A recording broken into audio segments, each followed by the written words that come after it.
That make you say, I need to keep an extra accountability. I need more to realize how little you do know. And so I actually wanted to stay with you. Hello, everyone. We are talking with my beautiful Emma. She's been my client for about a year and a little bit.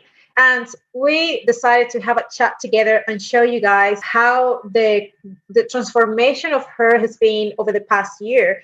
And just want to show you how much doing coaching and also working with someone who you can trust and receive continuous feedback can help you over the course of the time you're spending with a coach. And we're going to go through different questions that might bring you some light into what we've done and where she was when we started and how she has come over the past year to see where she's at and actually do a little bit of reflection whether her initial goals were what she actually was able to achieve, or whether she realized that there were some other things that she wanted to achieve that were more important. So how can you not give any weight and power to the scale? What was changed? What has changed in there that is now different? Like, I don't care. You know that you're doing the right thing. Yeah, it's just very, when you talk about, I look at it like a calorie bank. This is what you have for this day. Eat within that. You know, I enjoy biscuits. I went and found a low-calorie version of the biscuit that I like. I enjoy my chocolate. Okay, so I won't have a whole block of chocolate. I'll eat one square, and I know that that square is 55 calories or 56 calories. And so I just kind of add it all up. I do track for a while. I haven't tracked now maybe for a couple of weeks, and I'm very comfortable with it. When I feel myself perhaps going, oh, geez, what did I eat today? I think I went a little bit overboard. I might track for a couple of days just to keep myself in check. And yeah, it's very black and white looking at the food now. It's so freeing not to be thinking about it anymore, because I think in the second week of working with you, we did a whole session on reading labels. And that was actually really good. I got overwhelmed with all the information at the start. But once you break it down, and where you talk about how the body processes protein as opposed to processing carbs. I've never done this at school. I don't quite understand everything behind it, but I know that X is this much, Y is this much. Yeah, maybe you don't have this one today because you've already had quite a big lunch. That's one of the things I really encourage you and my clients is to really be more aware of, well, you have to be able to self-negotiate and being able to say you are giving yourself certain flexibility, certain allowances, but it doesn't mean like you can eat free for all, like everything is a binge, or you can eat whatever you want as much as you want, because that's going to be reflected in your body composition at the end of the day if you're continuously going overboard.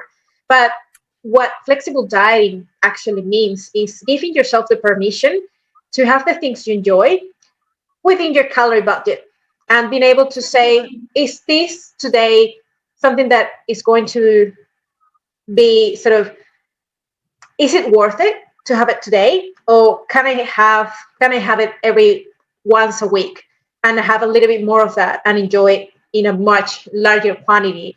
Or am I happy to have a little bit of it every day, like you do with your chocolate? Some people struggle to have just a little bit, and like, well, you don't have to have it every day and have a bigger piece at the end of the week. And that's still, you can still be able to stay within your calorie budget. It's just however you feel more comfortable.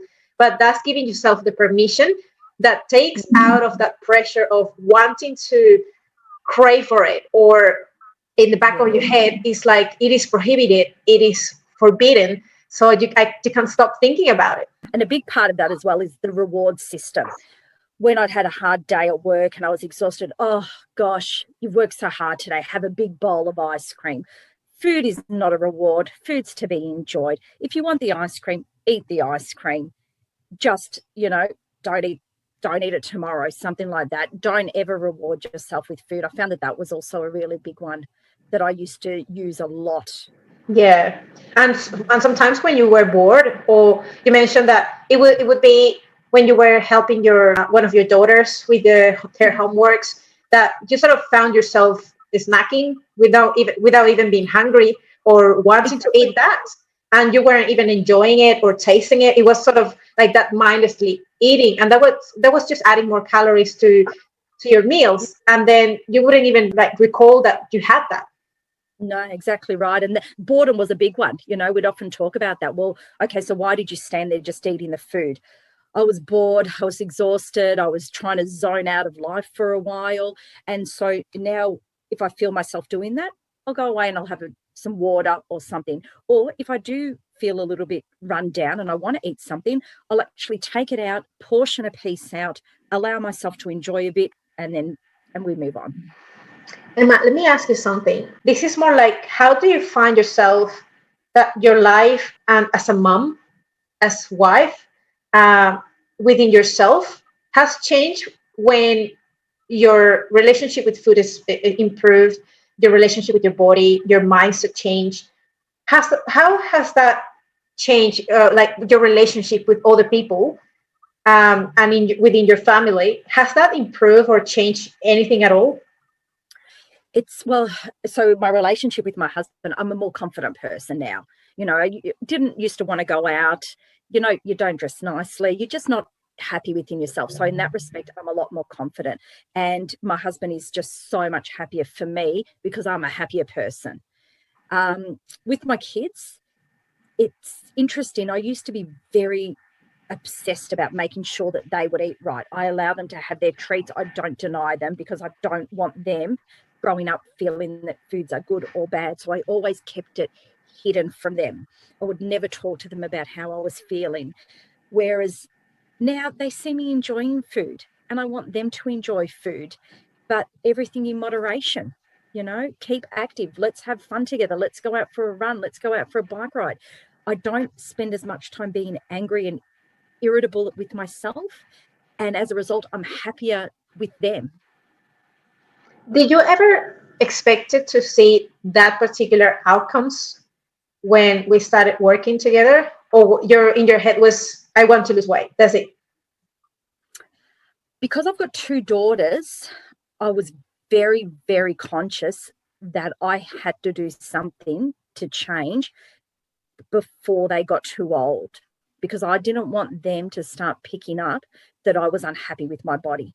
I Okay. didn't want them to know, well, they will know those things as they develop and grow themselves. They will go through those kind of feelings themselves, I guess. But I wanted them to see a mum who was confident, who didn't sit there saying, oh, no, I'm not going to eat that. That's a bad food. I have to be careful about what I eat. I want them to see a mum who enjoys her food, who is happy within herself, who doesn't care what she looks like down at the beach. She's going to put the bathers on and jump in the water with them. I, for years, had not gone swimming with them because I was too embarrassed to. So the confidence that comes, you become a participant in life rather than an observer. Absolutely. I couldn't be more proud of you, Emma. I think you've done such a big change, and like you've grown so much from within that, Yeah. like I could say, like you're one of the most admirable clients I've had, and like I have a lot of respect and appreciation to who you are. So thank you so much for believing in me. And, Thank you, God. thank you Like I said to you for, so many times, you've given me my life back. oh well, that's I think that's for me, hearing you say that. For me, hearing you say that is like, this is my like mission accomplished. It's like, this is what I do, and like my purpose of why I'm a dietitian and a coach. And looking back, is when I started being a dietitian, or even starting to be a dietitian, I have ever thought about that I would be doing this. I was just in my head is, I want to be able to make great diets for losing weight. And it was a selfish idea because I wanted to lose weight for myself. And then I realized, it's like, this is like, the more I studied and the more in depth I was like doing more and more of the topics, and the every single thing that I was doing in my degree, it's like, this is much more than what I would think that a dietitian was able to do. And It is. and basically, the more you learn about the art of coaching, you don't get to to learn that at university.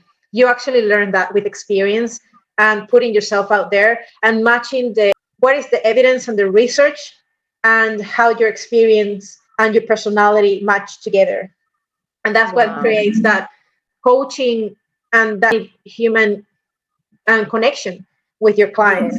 Because the problem with university is that they teach you to follow protocols, to follow certain systems, to provide a dietary prescription to someone who is sick or to make them lose weight. So you learn how to create a meal plan, but they don't teach you how to negotiate with your clients to find out what they need or what they want. So that's what I actually learned over the years that I started doing my master's degree here in Australia, where it is not just looking at the client for losing weight and okay, well, it's not like treating someone like a robot and giving them whatever you learn. That's like you systematically do the same thing for everyone.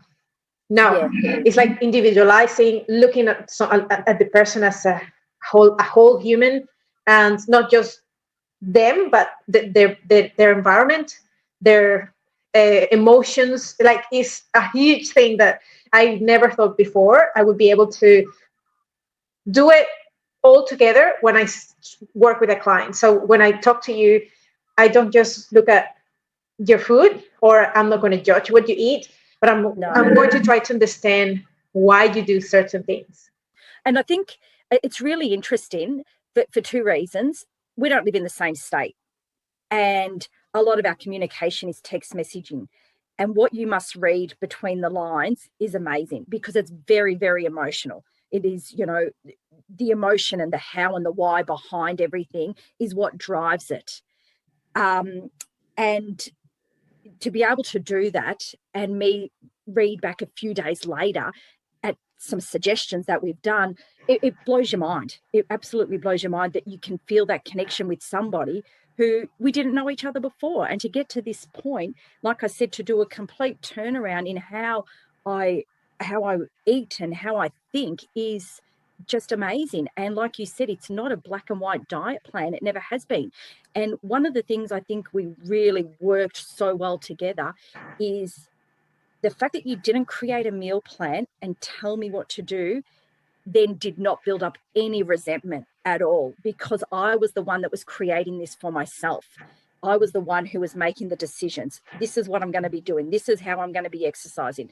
This is when I will eat. There was never any judgment whatsoever. I was never embarrassed to say, geez, I've had a really shitty week. I haven't lost any weight. I just barely made it to the gym this week. These are the reasons why. And you would go, okay, well, that's no good. Why did these things happen? Why didn't we why didn't you manage to do your steps? Well, I'm in lockdown. This is what's happened. Okay, well, how do you think you can change it? Well, I've got a TRX machine. Let's put that up. Great. Here's some exercises you can do. So I've been in Victoria with a lockdown for 7 months. I have not put on any weight in 7 months. Did not go backwards. Kept up my exercise, kept up my step count every day, and most days, as we know. And there was never any resentment or pushback against anything, because there was no black and white cookie cutter plan that was made. And the thing is that we never we're so flexible to adjust to this different situations. Like sometimes I remember you were saying, I actually don't feel emotionally well to be tracking calories right now. Let's get back to maybe a little bit more an intuitive approach, being very mindful about my portion sizes, looking at my hunger and satiety levels, being able to sort of look at your 3 meals, a meal structure, like 3 meals, 2 snacks, the portion sizes. And it was very, very useful to sort of learn how to be more intentional and intuitive about it, and not just always rely on tracking. And sort of go back and forth. So just to keep yourself in check and accountable sometimes, like you mentioned, like if you know that you were eating a little bit too much, we'll go back to the tracking to see where you were and sort of adjust again, recalibrate. I remember prior to working with you, so many nights where you'd go to bed and you'd go, oh, I'm so full. I feel so, ugh. I think in a year, I felt like that only twice. because I keep myself in check now. I'm always very mindful of what I'm eating, what I'm choosing to eat. And I feel, like I said, I feel confident every time I put on clothes and I step out the door. That's amazing. Yeah, it's just what it gives you back is the you're not wasting energy, guilt, and over processing, overthinking. It's such wasted time. Absolutely. I just wanted to say thank you so much for doing this with me, and I'm really happy that we were able to spend all this time together. You are sort of graduating from my program very soon, so I'm very, very happy and proud. I just can say that, and Thank you. I'm actually really proud that you will be able to be very self-sufficient, proficient, and proactive with your management of emotions, emotional eating, your tracking, your calories, your weight, everything, because you have got to a point where you are very self-conscious and self-aware of what your goals are, how you want to achieve them, and you've been able to create these skills over the past year that if you're not meeting something or you're not doing something, you're able to self-reflect and put that in check and say, this is what I need to do. And being able to maybe continue to use your consistency calendar. That is something that you can always use to keep yourself accountable with something. And look, I'm here. You can always text me anyways.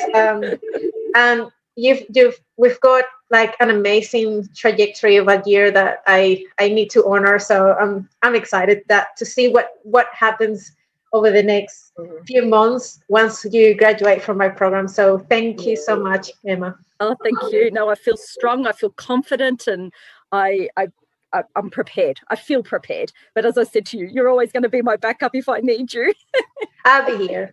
That's something that you will always count on. I'll be here. Thank you so much for being watching. I appreciate you so much. I hope you enjoyed this video, and if you have any questions or any comments, please comment below, and I'll be sure I'll answer to this as soon as I can.